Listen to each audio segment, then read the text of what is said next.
Welcome to another exciting edition to Grove City Hockey Presents Hockey in our neck of the woods, and you, sir, were a very talked about person towards the end. I'm a fifth-year senior, kind of. Well, it's my sixth year of college. Incredible. Hey guys, we want to say thank you to our sponsor, Cut Shield, for bringing you this episode. Make sure you check them out on the link below and use the promo code for 25% off your order. Used by all 32 NHL teams and players, Cut Shield is the premier protective player clothing designed by players for players. Their innovative cut-resistant clothing has prevented serious injury to numerous players, including over 30 NHL players. Cut Shield gives you the peace of mind to go out and play without worrying about injury. Use our promo code Grove City Hockey, all lowercase and no space, for an additional 25% off your order today.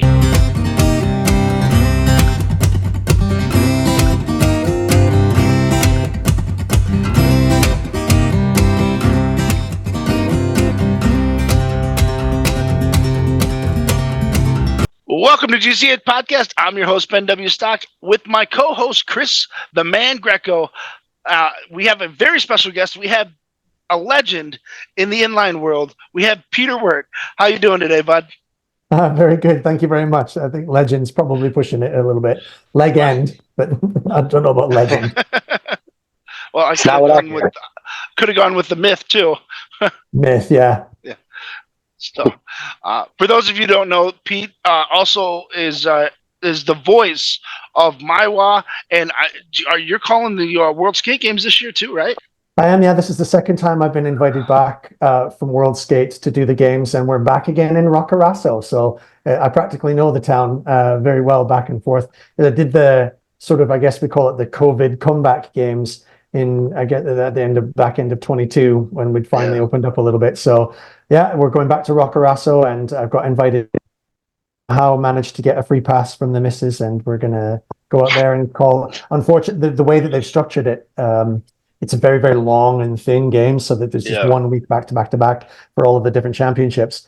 It's unfortunate because then I can't sort of double up and interview some of the people that I'm really keen to see, particularly the senior women.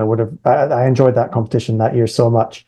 I couldn't go to Argentina, so yeah, back in Rockarasso and calling the World Skate Games.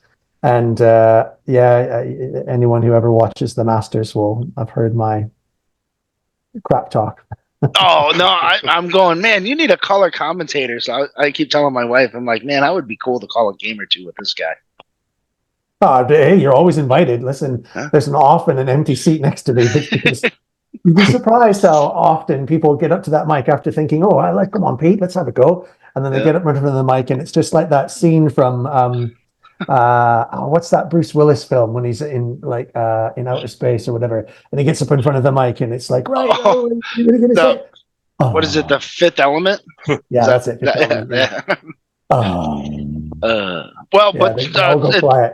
It's funny because I also do live broadcasts with the GCH crew when we do our MIWHA events. So cool. I took a year off this last year because we had our daughter who's about to be a year next month. So it's crazy. So I know. And so we'll see what happens with, getting back out there and jumping on the broadcast. Yeah. Good luck. It'll come back to you slowly but surely. Oh yeah. But yeah. So Chris, man, what have you been up to, man? It's been a minute since we've had a chance to talk. Yeah, it's been a while. I just started playing roller again. I think I'm on my third week or something from the injury. So I just been jumping in. Hands doing good, right? Better than it was. Not in the cast, so could be worse. Could be worse. So yeah, no, just been doing as much dropping as possible and pretty much work. And then fixing a damn car. That's showbiz. One thing breaks, another one breaks after. Mm-hmm. Cool. So, Pete, tell us a little bit about your journey and your start with your hockey career. Were you always an ice guy, or were you always a roller guy? I was born in Winnipeg, so not a million miles away from you guys. And so I did all of the usual sorts of things that young boys do in Winnipeg. I was like 500 yards from a local hockey rink. And that's where I'd have to get up at 6 o'clock in the morning and go and play as a peewee and a junior and so on and so forth. And I got as far as tier 1, which is like the top level of the junior leagues, as far as I could go. And then just struggled at that level, I think, a little bit, and didn't play too very much. When I went to high school, that sort of dropped off. And the high school that I went to didn't have a hockey program. It was more like a Canadian American football. So yeah, struggled there a little bit and didn't get too much into it. And I was kind of more into music. I sort of dabble a little bit in music semi-professionally sort of throughout my life as well. So it's like always been either sport or music and sort of alternating currents back and forth. So that was mostly that year. And then I moved abroad to England in 1992. So yeah, a very, very, very long time ago, and ended up just getting stuck there. And as a young Canadian boy is wont to do, I was terrible at soccer and terrible at cricket and all of the other normal English sports. So what are you going to do? I'll pick up a stick and some skates. I played for a little while, just for fun. In London, there's an equivalent of Rockefeller Center, right in the center. It's called Broadgate Center. And there was an ice rink right in the Broadgate Circle, right above Liverpool Street Station in London. And while I was living down and out in London, I got a job as like a steward there, skating around in the circle, picking up drunk businessmen from all of the investment banks all around and some little kids and stuff like that. So it was really a great, fun little job. They had a Zamboni that was attached to like a little quad bike, little 4x4 ATV. It was brilliant. So we just rode the whole Zamboni was like about as big as a desk. It was hilarious. That's amazing. It was like a little junior mini gnome Zamboni that we had. Absolutely hilarious. So that was great fun. And that was, I got a little taste of it. I moved to York, which is in the, sort of like in the Midlands, north of England, and got a little bit of itchy feet. No ice to be had. I mean, I campaigned to get an inline rink built in York, but it was just never going to happen because there's no space and the costs were astronomical. For years, I campaigned. So we started a little inline hockey club that was just in a basketball court outside on some asphalt in a little sort of caged court. Probably, it couldn't have been 100 square meters. You know what I mean? It was just a tiny little brick box and pretty rough on the skates as well. But we had a group of keen individuals and it kind of grew. Then we moved into a sports hall sort of area next to a school, and it grew and grew into the York Whitehawks. Okay. Which was a great little team, and we joined which is now in England, it's called BIPA, which is the British Inline Puck Hockey Association. So BIPA. It's a good name. Yeah, it drips off the tongue. Rolls off the tongue, right? Yeah, like a spicy burrito. Don't give it to the kid. So we joined BIPA and we started competing in sort of like a northern league that was sort of regional for us. It was pretty competitive, actually, to be fair, and we struggled. A chap that I owe an awful lot in terms of my inline hockey career to is called Shane Chalmers, and Shane was a leisure manager and an arena stadium manager, but very big in inline hockey. He was a former professional ice hockey player. He played in Scotland with Ayr, and he played in Aviemore and in Fife and various other different places. I played inline hockey a lot of times, like recreationally, with a lot of guys that were from Scotland, ex-ice hockey professionals that had just sort of grown up in the league. So these guys we all got together and we sort of became like a little gang of inline guys playing out of a place in Sheffield, a really old school, dusty, 1960s place called the Queen's Road. So if anyone in England is watching this, they'll know the Queen's Road in Sheffield very well. And Nigel and his very special rink. Special couple people up there that very, very, very, very special indeed. And he melted the ice straight away because he could make more money doing inline. So we're like, yeah, okay. No changing rooms, no lockers, no showers to speak of, certainly not hot ones. And no heating, nothing. It was pretty, let's say, grassroots, agricultural. But what a great place to grow up. Like, those are my fond memories of inline hockey, battling it out through there in various different leagues. Little warehouse in Rotherham, which is near Sheffield as well too. Tiny little rink with one wall that was all glass, like that hardened glass, and posts, like metal posts. So it's just sort of like fun, but death. People walk away. Yeah. And the floor they had was this Score a completely goal, new you're floor. done. Yeah. Any day, just rolling the dice. Pick They your had this poison. floor. It was like a cheese grater because it had these holes in it, like these air pockets in, and it was a warehouse, so it was damp inside there. Just what a proving ground for inline hockey. But we won as we changed from York Whitehawks to the York Flyers. We won the league that year, that Northern League, because we had a great bunch of players. And at that time, a chap who's kind of famous in Europe, at least anyway, you may or may not have heard of. It's called P.Y. Gerbo. He played for Hartford for a little while, actually. He was a Hartford player. And Yeah. I Great think name. others as well, too. Yeah, P.Y. is a kind of a legend. He was managing and kind of brought back Euro Disney, Euro Disney in Paris. He brought it back out of the depths of bankruptcy and made it a thriving business again. And he bought the Millennium Dome in London and brought that back into good use and turned it into an arena and stuff like that. So he's kind of a big name in the world of leisure and management. He and Oh a yeah, couple of good for guys him. got together. Yeah, I mean, he's a bit of an entrepreneur. that French word.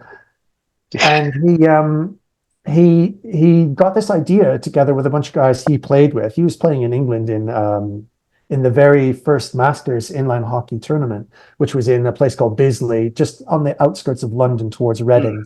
Okay. And it was a little dump of a place, kind of like a mixed use thing. There was actually a National Rifle Shooting Association thing there, but they had to get funding from the government. You have to build like 2 sports in this facility, so they just like threw in an inline hockey rink, thinking no one would ever use it, and they're like, haha, we did. It was up the stairs. You had to climb this long, like 20 stairs to get up to the rink, which was absolutely genius. So there's great memories of the start. PY started this idea with a guy called Alain Blanchet and a couple of other guys who were in what World Skate is now. At the time, it was called FIRS, the Federation International de Roller Sports. Yep. So those FIRS days, these guys got together. They were a bunch of old fellas and said, God, wouldn't it be nice to skate again? Why don't we throw together some kind of funny, friendly sort of tournament? We'll do it in Bisley where PY knows the people. PY can kind of, throw a couple of ready bucks at this tournament and make it all happen. And he did. We got a French team. We got an Australia team. Crazy but true. We got, and then my mate Shane said to me, look, Pete, we're struggling for teams here. We're going to up as you go along, a little bit of a friendly thing, but we've got a GB team, but we need another team in here. We're desperate. We'll get a Scotland's team in, and can you make up an England's team? And so I've got a jersey in the closet that's immediately behind me that you probably can't see because of my background, but it's the first ever original Masters inline hockey 2010 Bisley England captain's jersey. The only That's one. Cool as hell. That's so that's awesome. how it started. 2010, sort of like, what I guess, 14 years ago, and just started as an idea.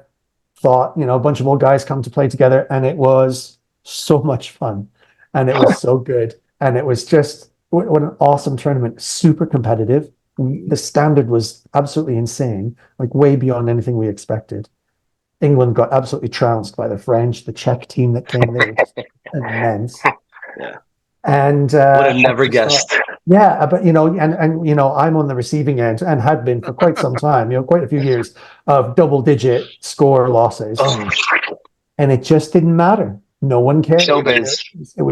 It was played at a level that it was full of respect, and it was full of kind of the dignity that is required at a game where you're going to hurt yourself if you're not careful at our tender age, and we just couldn't resist it, and we did another one. And another one, and it rolled and snowballed from there. 4 teams, 6 teams, 12, 18. Now we're at 34 teams, 14 national federations, and we play in stadiums and arenas all over, as you guys may or may not have seen on YouTube. Yep. Yeah, no, I watched it pretty intently this year. I think I started watching it pretty intently last year as well. Just because Mike was going, and I was just trying to get the pod starting to build up, and I'm like, hey man, why don't we try to do like not a live interview, but like an interview while you're over there, and I'll prop it up later that day or something. Yeah. And or like the next day. And I happened to, and it worked out. So Oh, great! I haven't seen that. I'll check that out.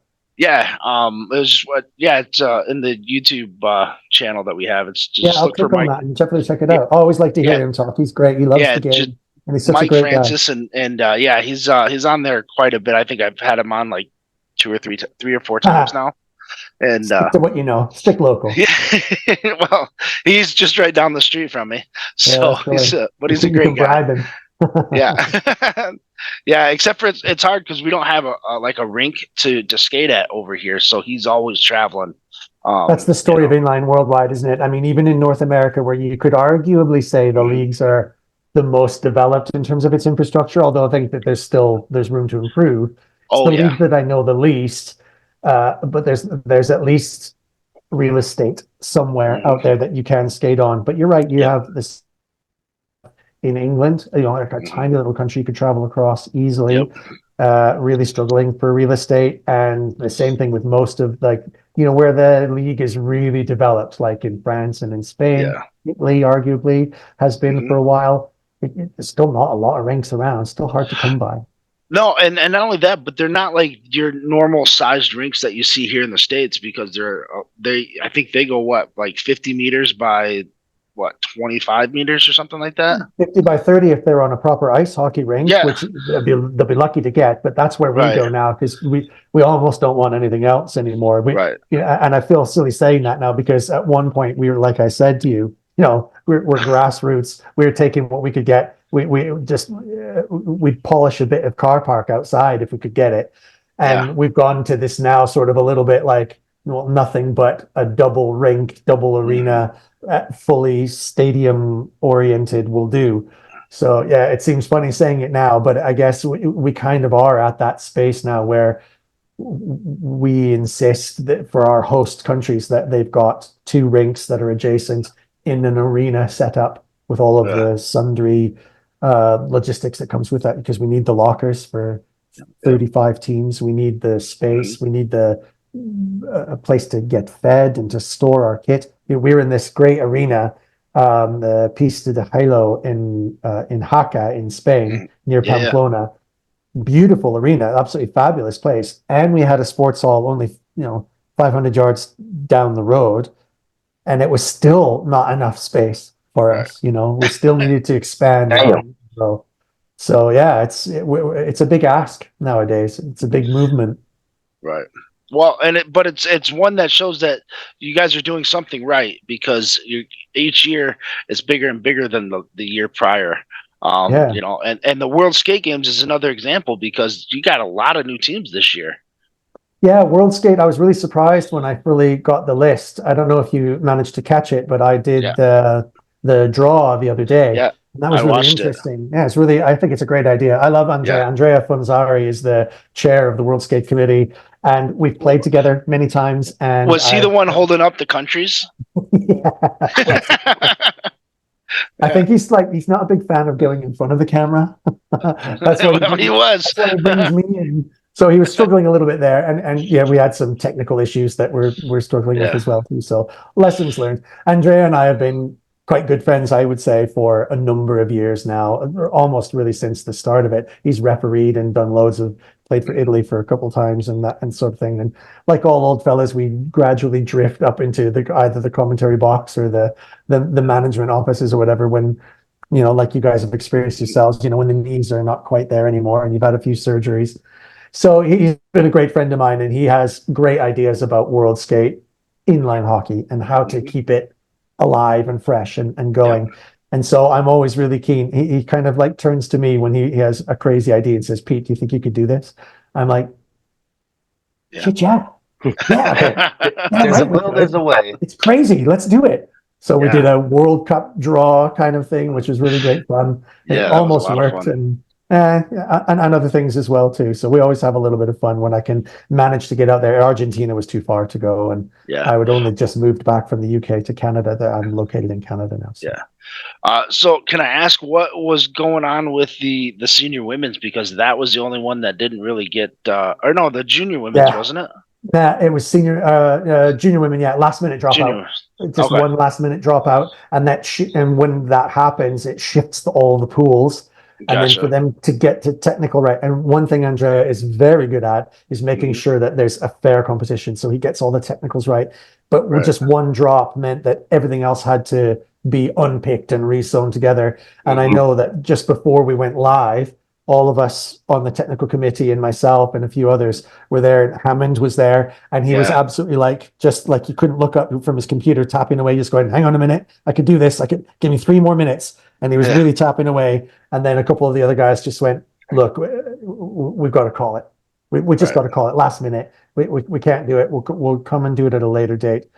And I told Andrea what he should do really is video the draw so that it still looks like a real live draw as well too, and then it's all fair and square, and we can video that. And I'll even commentate on it as well too when he gets that set up. But yeah, I think he's got some. I think he's going to Africa as well too to join Hammond for Africa Cup. Yeah, the Africa Cup. That's the World Skate development program too. Yeah, they built that. They built that facility just after I left. So I missed out on the first Olympic size sheet there in Africa, and but man, way to go, Ben! Way to go! On to bigger and better things, mate. I thought I was doing the right thing, and then I wasn't. Your heart was in the right spot. It just didn't work out. It didn't. No, but yeah. Moved on to other things, and then was your podcast is going to go massively global now. It's going to blow up all of you. So. Yeah, we'll see. We'll see. Hopefully, But I know Francis. Every time I have Francis, he's always like texting me like as soon as we get done. So when are you going to have this up on when can I watch this? And I go, I'll send it to you in like a couple of days. Well, I got people asking me when it's going to come, so I can tell them. Oh, Mike, he's a big fan of himself, isn't he? No, he's very humble. I will say that. I love the guy. Sometimes I could just pick him right up. Yeah, you're not the only one. So the new teams that are coming onto the scene this year, what that kind of surprised me was Japan, China, Poland, Belgium, Slovenia coming back. I think because India. That one got me. So I was just like, and there's quite a few. Yeah. I think that's going to be amazing, and it's going to be really interesting. One of the questions that sits on top of World Skate, and it kind of sits with us at MIWHA too, although it sits on our shoulders a little less heavily than World Skate because of the more friendly, a little bit more open nature of the game that we play at the Masters. We have that privilege of being able to say it doesn't really matter if there's a gap between standards of teams. So World Skate obviously has as a primary driver, as does MIWHA, the notion of development of the game and encouragement of new teams and development into new areas, especially Asia, especially Africa, South America as well. So these are great development areas. Although you could say America is really well developed and is coming along fine. Mexico strong. Argentina, look at how they did at home. Colombia, always there for us now at Masters as well. Brazil's another prime example too. Say no more. Brazil, huge organization and outfit there. So that the development is really important. But World Skate, and I know Andrea is too, is really concerned that they've got to manage that competition because World Skate and the senior men's, women's, junior men's and women's championships are to be seen as the premier competition for inline hockey. It's really important that the competition is at its best and is the best spectacle too. So there's there's the competition side, but the entertainment side, it's got to work on those levels. So they're always concerned about making sure that the tournament is structured in a way that you get the best quality play that you can, and maybe not such an overwhelming, or maybe even you could say intimidating task for the likes of new teams coming on the market. Now, having said that, places like Japan and China could potentially be an absolute talent bomb that we just don't know yet. It's as yet untapped. Look at Chinese Taipei. Yep. Boom. A couple years ago when they just blew everybody out of the water in junior men's. Smoking hot. And you're like, wow, also Rans, never heard of them. And then kabam. Look at Namibia. What I mean? Those guys are absolutely stunningly strong.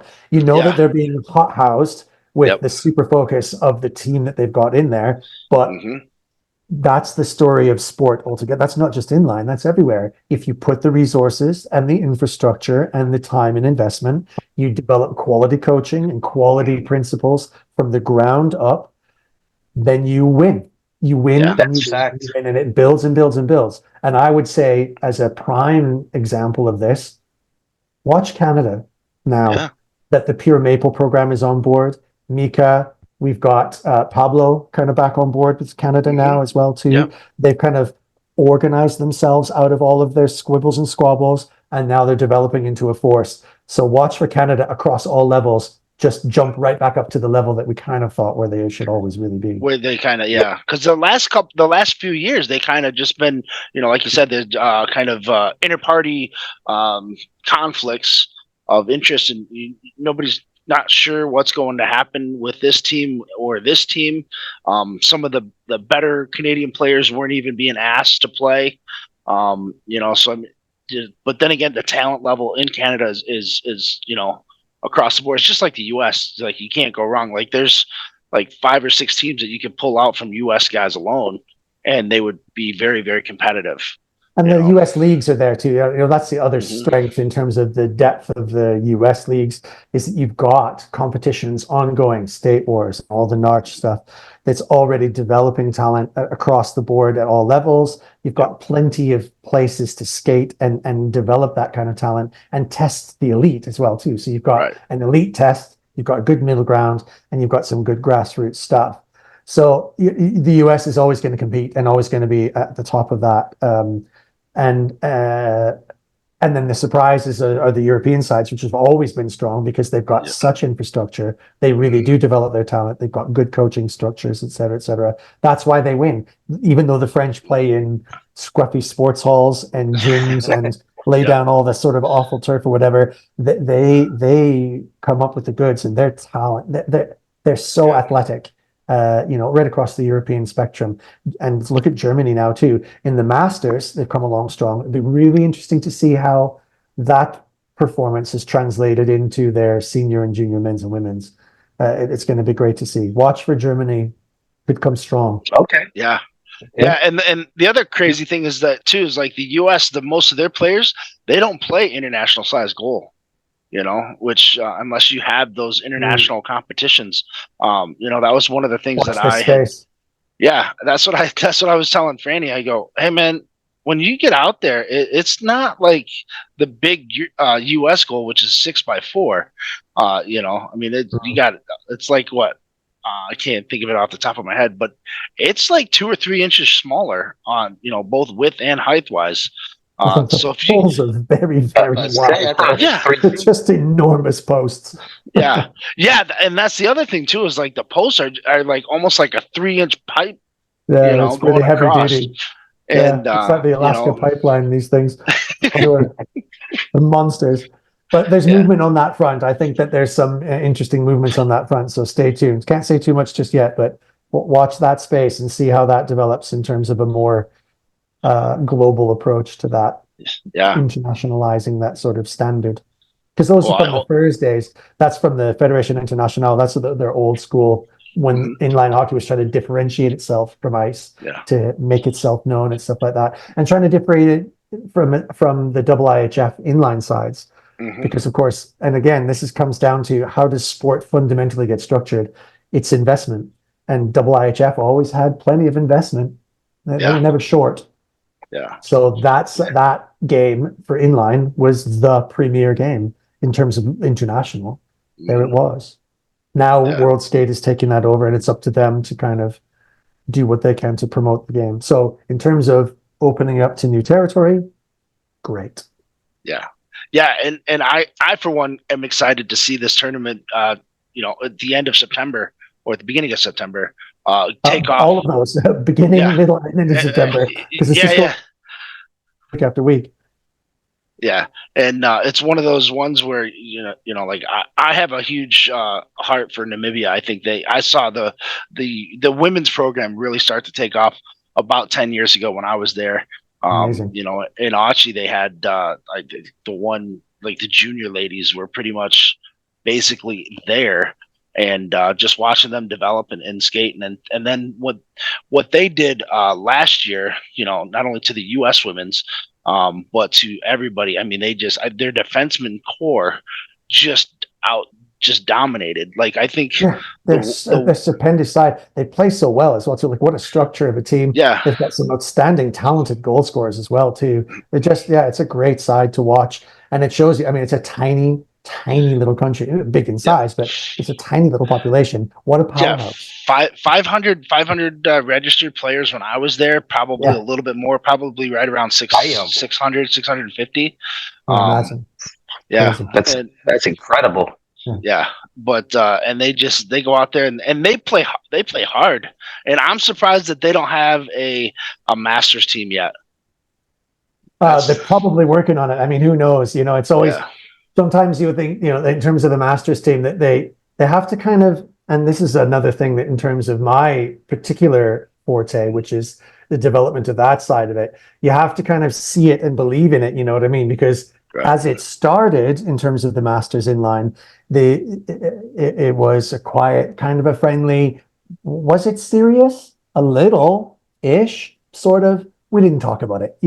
We had beer, we had pizza, we had barbecue. It was fun. It was a good competition. And then it's kind of slowly shifted over. Now, and there's a lot of people who would say that's not a good shift. It's not where we should be. It needs to be fun and friendly and casual and beer league.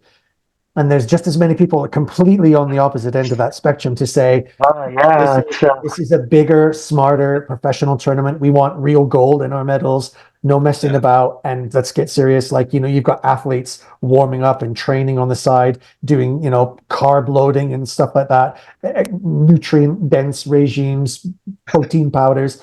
And you're like, well, okay. Wow. So there's this balancing act that we play in MIWHA all the time of, how do we just follow that line right? And no matter where we are somewhere in the middle of that, we're always to the left of someone and to the right of the other. And I guess that's probably fine, I think. And that's where we are. And it seems to be working. Like you said, the numbers don't lie. We're doing something right. Yep. And someplace, I guess, like a team like Namibia, they kind of have to see that and buy into it. Yeah. So it has to be just in that middle ground of, it's a serious competition. It's an important thing enough to spend a couple of grand on flights and hotels and subs and all that sort of stuff to get into it. But also it's worth coming to, and not always doing great against Canada or US, because actually that's why you do come. You don't mind getting your backsides kicked because you get to play the Czech team. You get to play. Is there an entry fee? Yeah. Yeah, a small one. It's pretty compared to, and so I'm speaking now to a pretty strictly US Canadian audience. It's 70 euros per player. That's nothing. That's not too bad. Tournament. Yeah, it's nothing at all. No, so I play more for beer league. Yeah, 70. It's not even $100 for 6 full days, 7 games. That's Yeah, because you play one. Yeah, you basically play one game a day. In your pool play, that gives you plenty of time to go out and see the cities, in the surrounding areas, come back, get rested up, and then do it all over again, depending on what time your game is. Go out and have some fun, enjoy the city life, and then you might even get lucky and only have to play one a day up until and even in the playoffs. And then I think like toward the end of the playoffs, you might have to play like 2 games, but they're spaced out pretty well. Well, you've opened the door there for me to throw in my catchphrase, which is it's a great opportunity to say it, and you're quite right. Right from the very start, MIWHA was designed by players for players. So for exactly those reasons that you mentioned, and the way that we structure the gameplay it's for players. It's a players tournament. It doesn't have any other agenda. We're non-profit. We don't take any money. Costs us to go. Costs us a fortune to go. But it doesn't matter because we love the game, we love doing what we do, and we love seeing them play. And I guess that at the heart of what we do is the most important thing, which is this is a players tournament, and that's the love of labor. Balancing. Yeah, it's got to be there, and it wins, I think, because of that.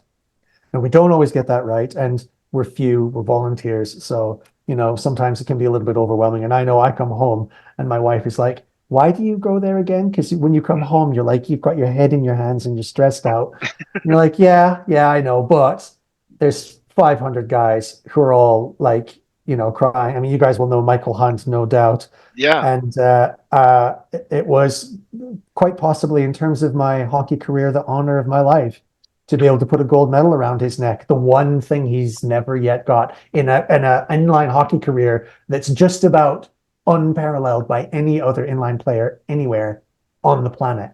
He's Mr. Inline Hockey, and he's never won a gold medal in a Canada Strip. And I hung one on his neck in Haka. And so moments like that, okay, I'll go. He finally got that gold medal in the Legends tournament, for Canada. That's right. That was just in amazing. Case anyone would say, and I would dare them to say it to my face, oh, well, the Legends, it's just over 50s. It's just a slackers tournament. It's just a bunch of old guys, whatever. Okay. Lace them up. Yeah. I dare you. It's impressive to be playing sports at that age. Yeah. And these guys are not playing sports. They're elite sportsmen. They're fast. They're fast. They're proper top drawer inline hockey players. Yeah, they wouldn't make it probably now into a men's full side, but Hammond, for example, who's in the Masters, was only playing senior men's a couple years ago in Rockarasso. Yeah. Well, and then not only that, but then look at on the Legends team for Team USA, you had Rob Chorterman. You have, I think Darren Goodwin was on the team. He was, I saw Darren play, Vinny Comito, he's on the team. Yeah. I think Michael Enright, he was on the veterans this year. Michael Enright is if you didn't know, he's our director for sports. So Michael is the one who created the schedule. Yeah, we had some great dinners out with Michael and some of the team. He's such a great guy. He's the coolest guy in all of hockey, I reckon. He's the one that gave me your contact info. Oh, cool. Wow. Okay, now I've got him to blame. He'll be hearing from me. Let's have a word with him about his man bun, eh? Like let's work on that. There's some unacceptable things, and that needs to be worked on immediately.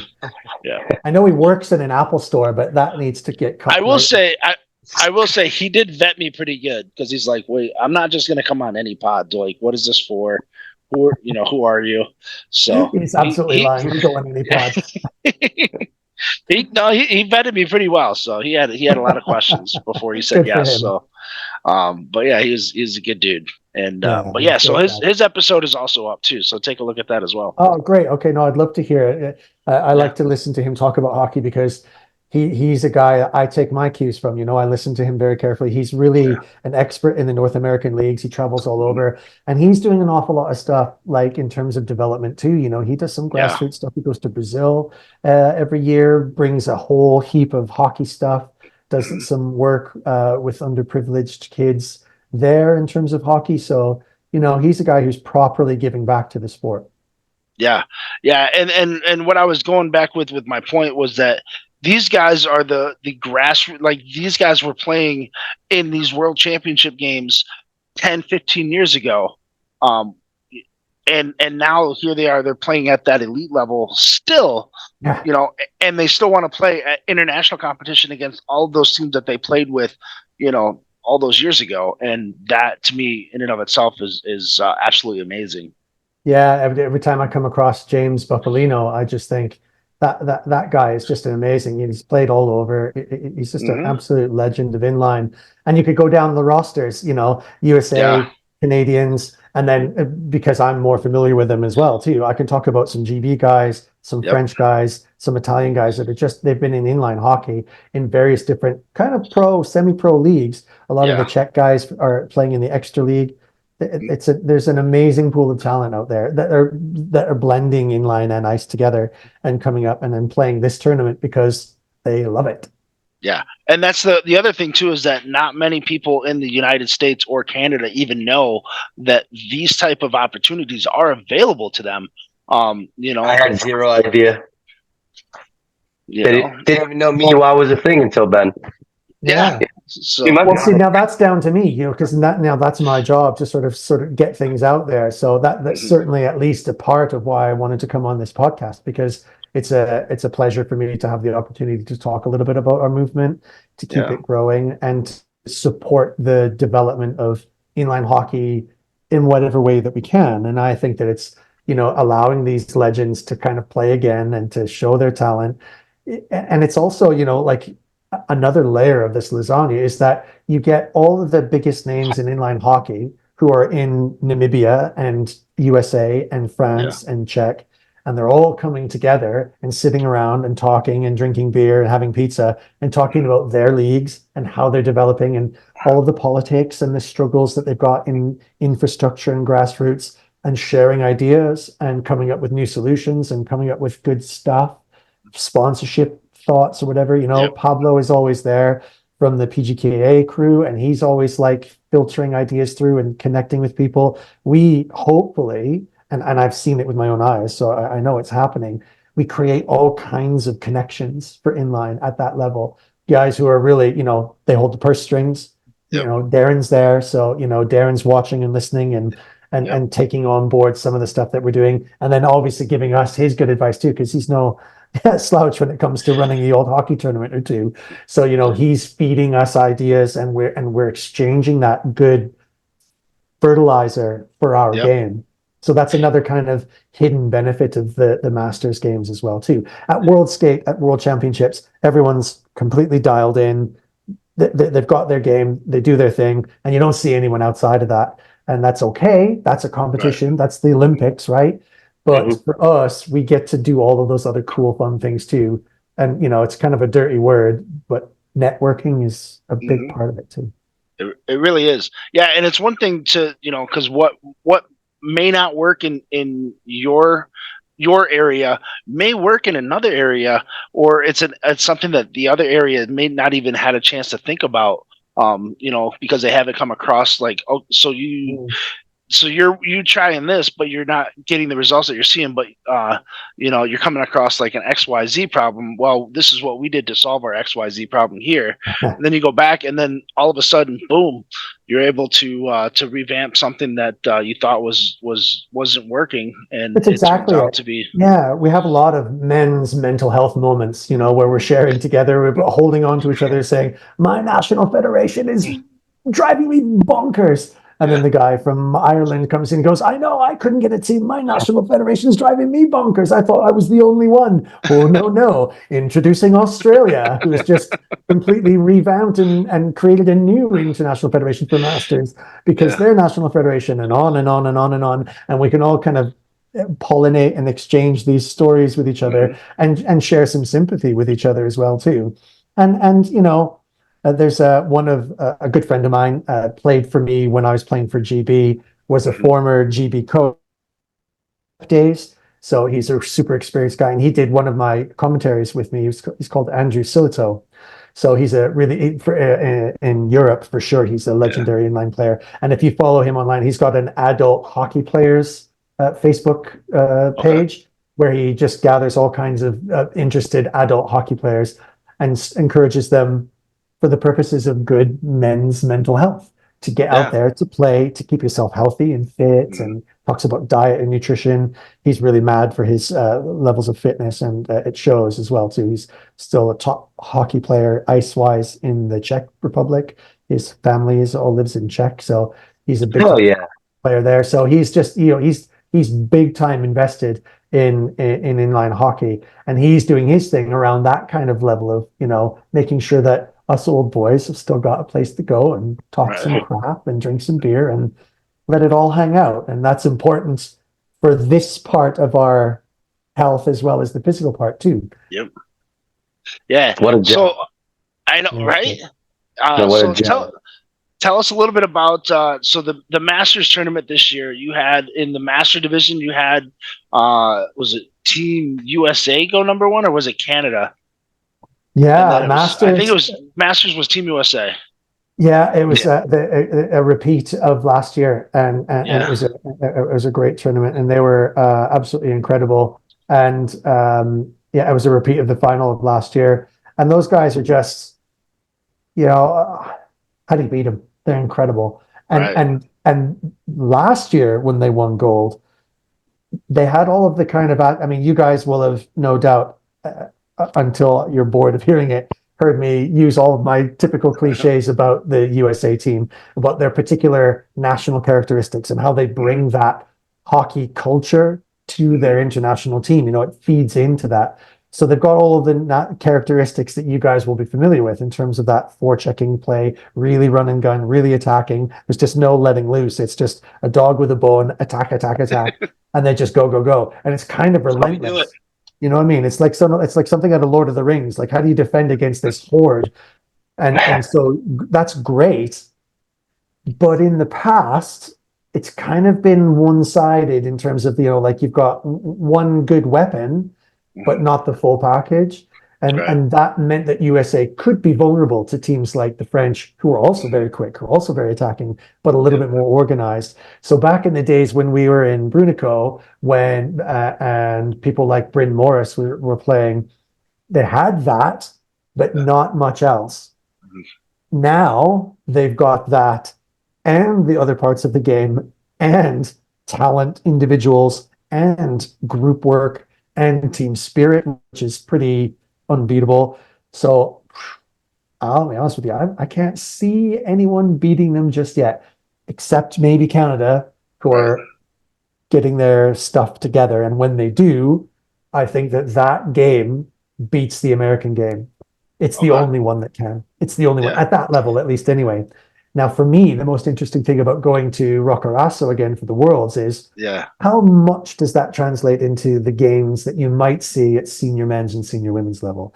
Juniors, I'll accept that there's too many unknowables there, too many sort of factors involved with youth. And at that level of game too, when you've got legs and you've got hands, you use them. So that the game tends to be at that level a little bit more uniform. It's about speed and pure talent and creativity, and whoever's got the most of that will win. Simple as that. So usually the Czechs, certainly USA, were really up there.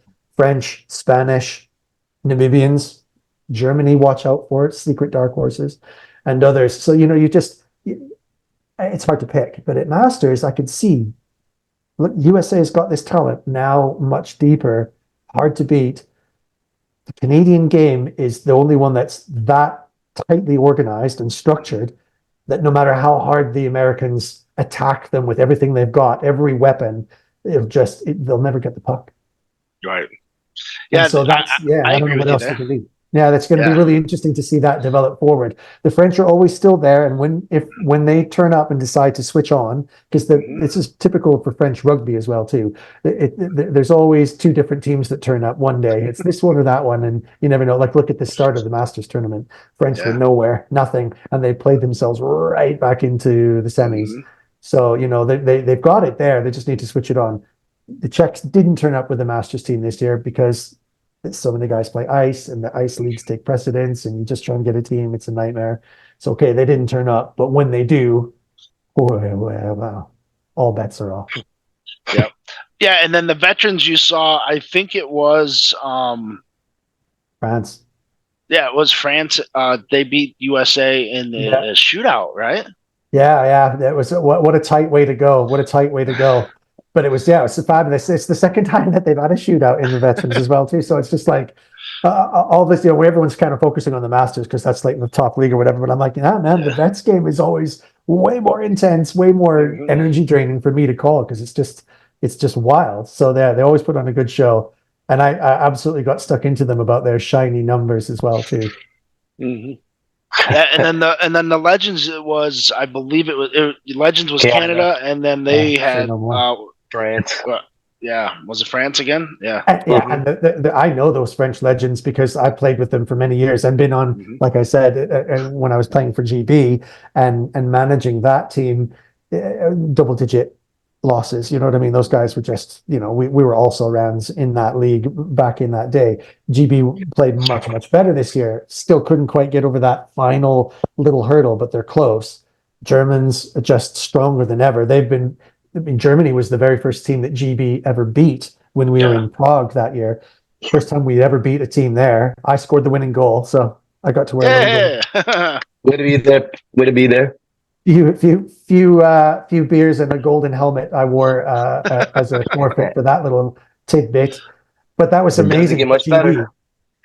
And for GB, that team has done nothing but advance and advance and advance.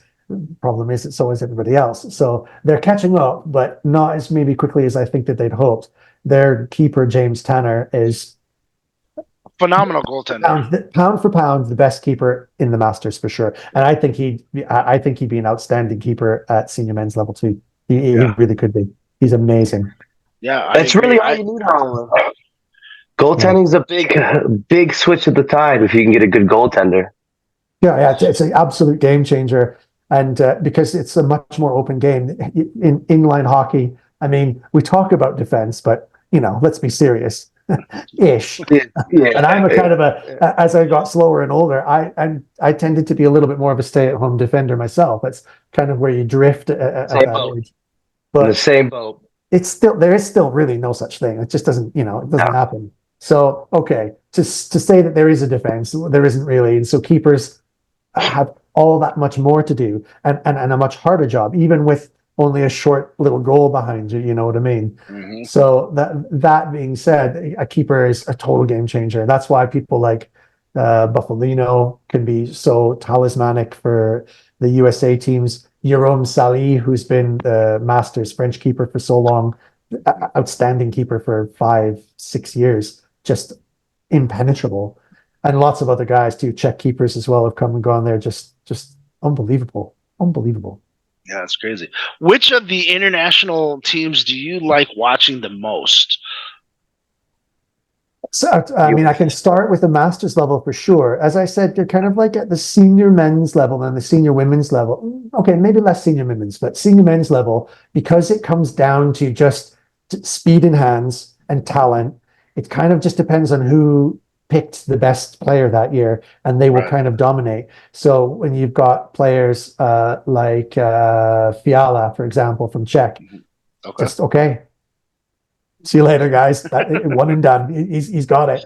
And that's not to take anything away from his other teammates, because they give him what he needs to play. But when he plays freely, boom. Same thing with the Americans, guys. You know what I mean? Like that year that you guys won in Birmingham, in Alabama. So you just, you had an outstanding, talented group of people that just were slightly faster and slightly more handsy than the rest of the team, and they win.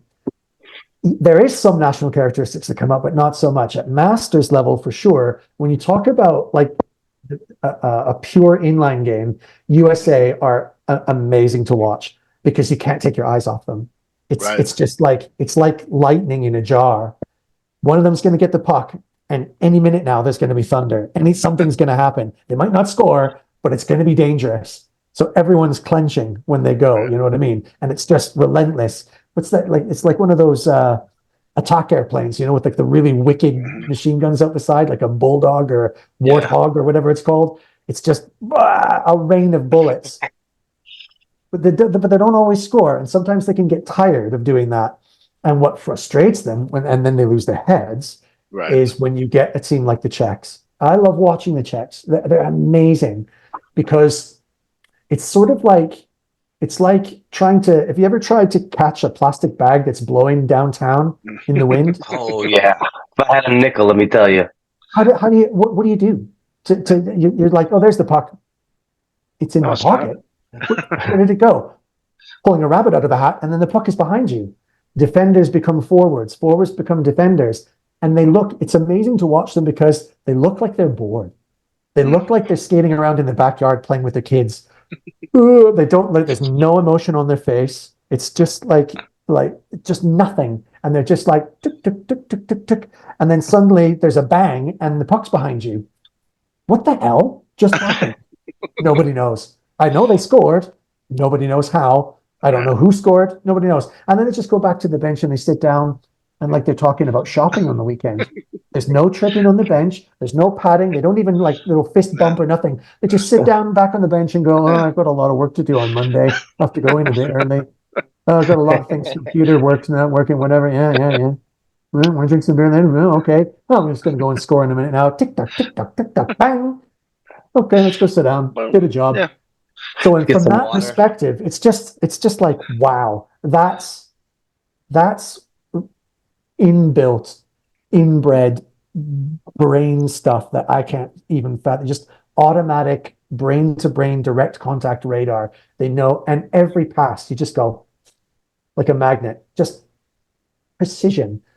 The French are good like that too, because the French are really creative. I like the way that the French kind of, there's a pattern and they break out, and then, oh, I didn't expect that. That's different. They'll suddenly start playing down the channels, which they're really famous for. So the French will start playing down either the channels like that, and then just kind of sneak in behind the net and be there. And you're like, oh, I didn't expect that. That's kind of different. And then they'll go back to playing something else. So right when I'm saying, hey, I noticed the French are playing like that, then they stop and they do something else. Yeah. And then They got somebody up. always listening to you. They've got such a good plan right from the start, and you can see them implementing it. It's like, yeah, okay, this is plan 1A. Implemented. Oh, that didn't work. Plan 1B, something different. So the French are really creative. The Czechs are just precision, stoic, excellent.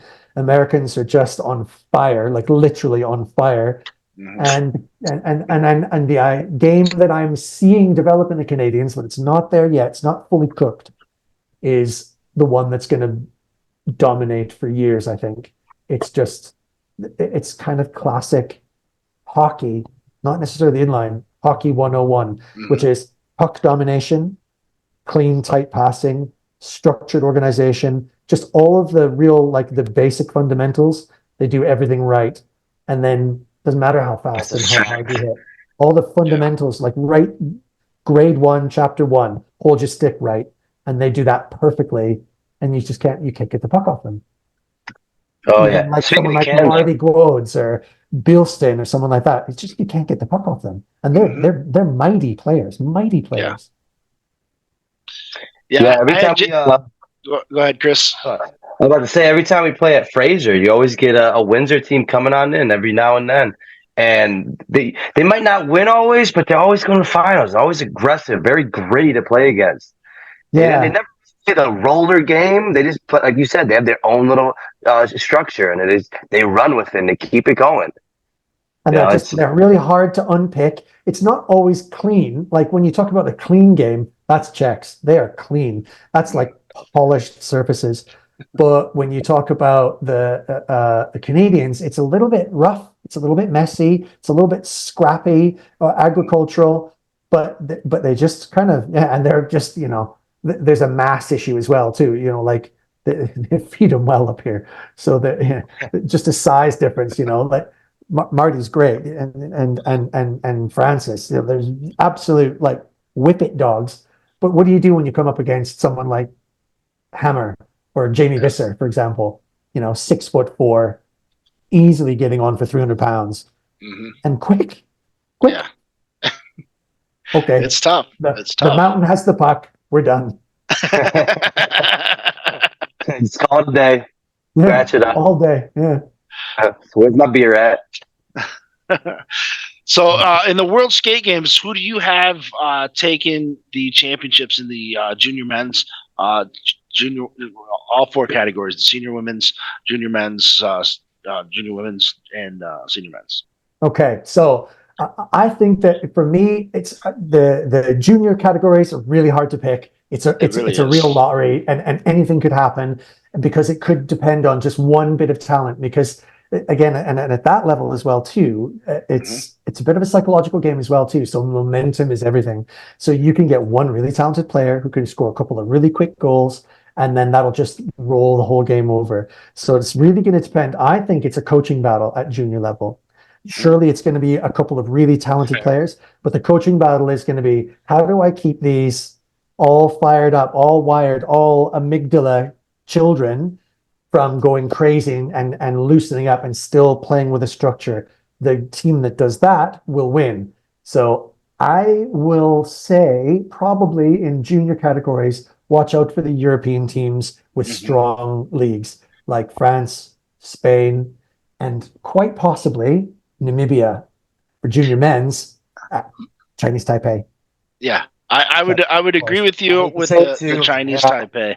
Yeah, and then God only knows what's going to happen when we talk about the 2 billion potential pool of talent from China, or the 100 million pool of talent from Japan, with loads of urban kind of street games at their disposal.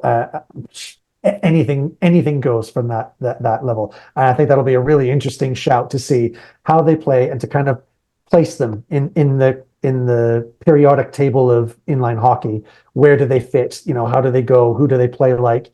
What's the style emerging there? And what's the coaching talent like? How are they impressing their presence on their players in order that the players can play to their talent level? So that's the game at that. And I know a couple of the guys out there, like Steve Adams, for example, from Australia. He's a great coach, and he knows exactly how to do that and has that plan in mind. So, okay. So my dark horse for the juniors, Australia. Oh, really? Yeah, that's a good pick. Australia. Yeah, could be an interesting talent there. Watch them go further than you expect. Maybe quarterfinals. Maybe quarterfinals. They could get into quarters. That could be. That was actually a team that surprised me. It was on the list. I was like, Australia has some roller hockey. Yeah. Oh yeah. They've got great Dave team to follow too.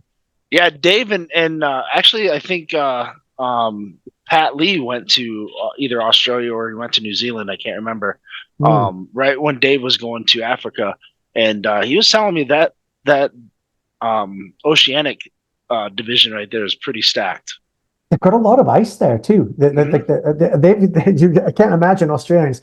The other vice president for me was Dwayne Voss, and he's been the president of and a big player in the inline hockey leagues in Australia for ages. And we shared a room this year in Haka, so we had a lot of time to download all of our hockey stuff from around the world. And it's amazing to hear the Australians talk about how they have this competition with ice hockey, and ice hockey grabs all the talent and all the players and has all the money. I'm like, are you talking about Australia or Canada? Which right? One? What's going on here? So getting to my picks for the senior men's, it's hard to see past Czech. It's really, really hard because they're great, and they what a job they did in Argentina, but USA could come back at any time, but not always. They suffer a little bit from the same issue that the Masters USA team has.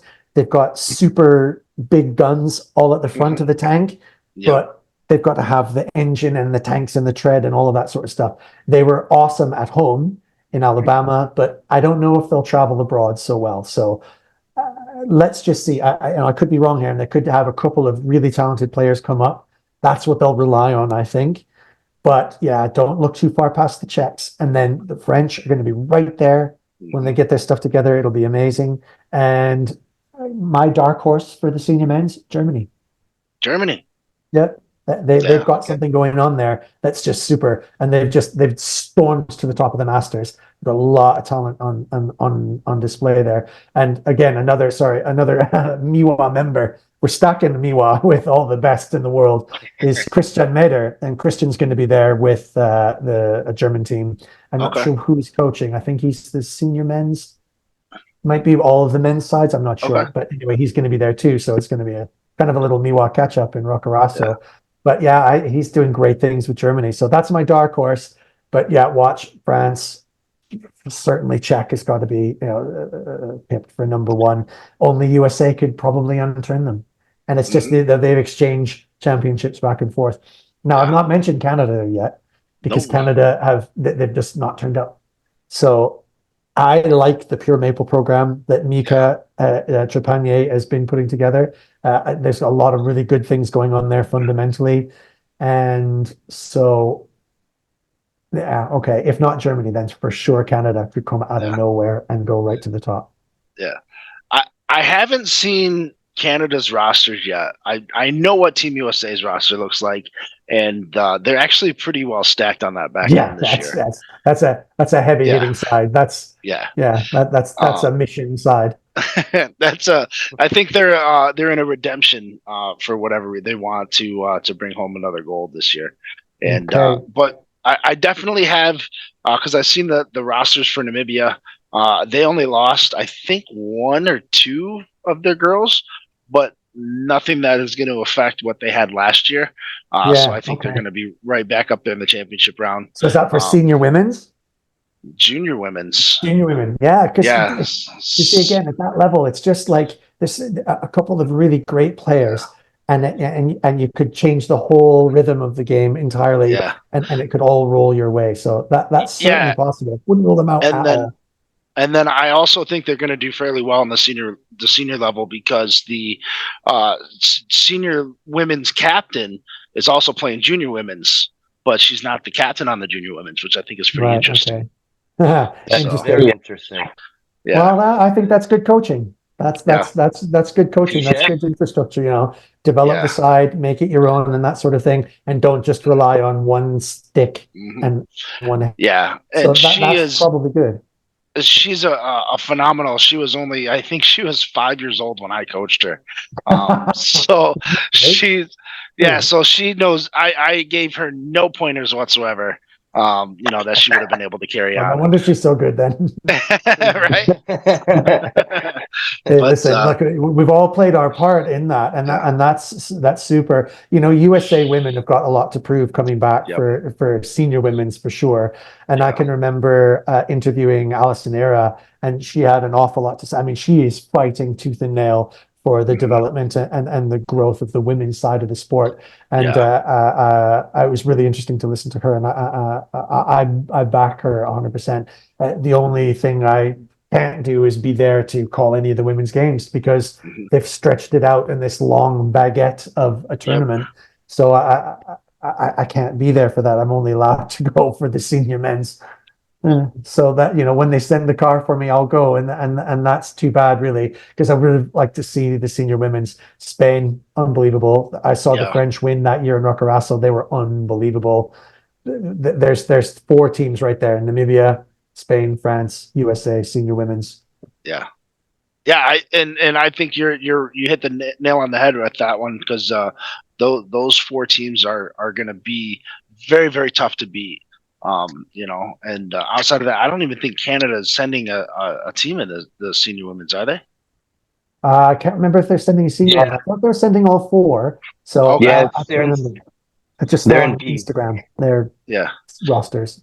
But they struggled quite a bit last year. And they weren't ready.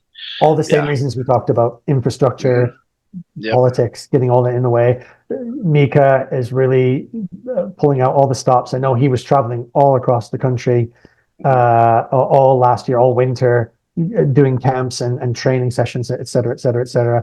So, he's certainly doing what he can. I wonder if maybe it's not enough time for him to have developed enough good quality talent and really pull in all of the talent that's available to him. If he could get some ice players in there, it would transform that side too. But maybe it's early to say Canada are going to get into a quarters or semis at senior men's or senior women's. Well, it only remains to be seen. They certainly have the potential. Yeah, I agree. Well, Pete, I'm not going to take up any more of your time. That's going to do it for this episode of GCH Podcast, along with Chris Greco. I'm Ben W. Stock. Thanks again so much, Pete. I had a blast. I cannot wait to actually have you come back on, and we'll talk some more about the results from the World Skate Games. Yeah, that would be really interesting to kind of go back over and summarize how the World Skate Games went, and to talk a little bit about how everyone did and those results and the experience over there. And thank you very much for inviting me on. As you can tell, it takes nothing to open the door on me to talk about hockey. It's a passion of mine, has been for as long as I've been able to skate, and I'm very pleased to come on here and support you guys in this movement and spread the word. Well, we appreciate it because that's our mission at GCH, Grove City Hockey, is growing the game. And the only way to grow the game is to give people the information. So that's my goal, and that's what I'm going to try to do. So again, that's going to do it for this episode. We'll catch you guys on the flip side. Thanks very much, you guys. All the very best. It was a pleasure meeting you, brother. Yeah, pleasure to meet you. Thank you so much. Yep, you take care. Have a nice night, all right? Cheers. Thank you, guys. Bye for now. Cheers, mate. Bye.